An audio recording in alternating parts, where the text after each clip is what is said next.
गुजरात में भी मानसून से तबाही जारी है। यहां पर भी कई गांव पानी में समा गए हैं। शहरों की सड़कें दरिया बन गई हैं और खेतों की फसलें तबाह हो गई हैं। सूरत में तापी नदी खतरे के निशान से ऊपर है तो डांग में पहाड़ी नदियां रफ्तार पकड़ चुकी है। कुदरत ने कैसे अलग अलग शहरों में कहर बरपाया है, आपको एक रिपोर्ट के जरिए दिखाते हैं।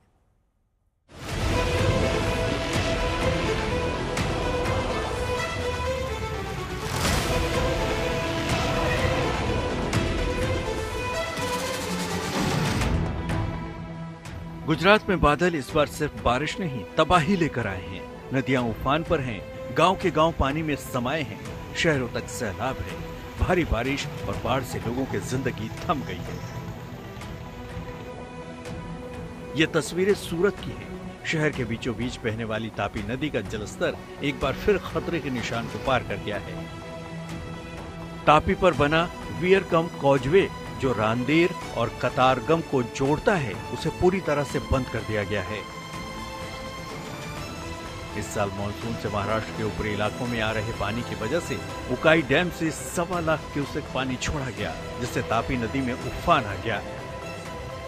ये सिंगलपुर इलाका है, रांदेर से सिंगलपुर इलाका को जोड़ने वाला ये कोजवे है और कोजवे पर फिलहाल आप देखेंगे तापी नदी उफान मार रही है, क्योंकि पिछले कुछ दिनों से सूरत से ऊपरी सतह में जो भारी बारिश हो रही है, उस बारिश के चलते उकाई बांध है, उसमें पानी लगातार बढ़ रहा है, उसका जल स्तर बढ़ रहा है। तो उकाई बांध से 1.25 लाख क्यूसेक पानी जो है तापी नदी में छोड़ा जा रहा है। अब आपको डांग से आई तस्वीरें दिखाते हैं, जहां पहाड़ से उतरती नदियां अपने पूरे वेग से बह रही हैं। यहाँ अंबिका, पूर्णा, गीरा और खपरी नदियों का जल स्तर बढ़ गया है। लिहाजा प्रशासन की ओर से आसपास के इलाकों में चेतावनी जारी कर दी गई है।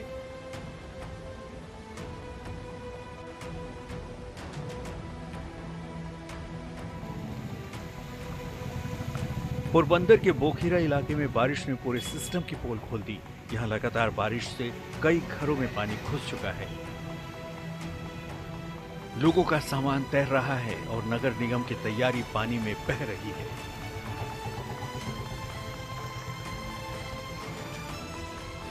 ये तस्वीरें जूनागढ़ की हैं, जहां लगातार बारिश ने किसानों को बर्बादी के कगार पर पहुंचा दिया है। मेंदरडा तहसील के खेतों में 10 से 15 फीट तक जल भराव हो गया है। मूंगफली की फसल पूरी तरह से बर्बाद हो गई है। मिट्टी बह जाने से फसल समय से पहले बाहर आ गई है और पूरी मेहनत चौपट हो गई है।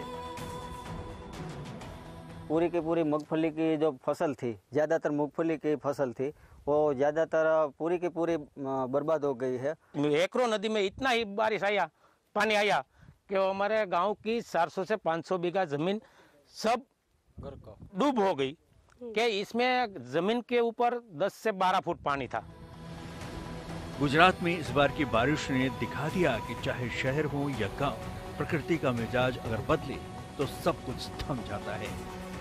सूरत, डांग, पोरबंदर, जूनागढ़ में दिखी तबाही यही बताती है। आज तक पे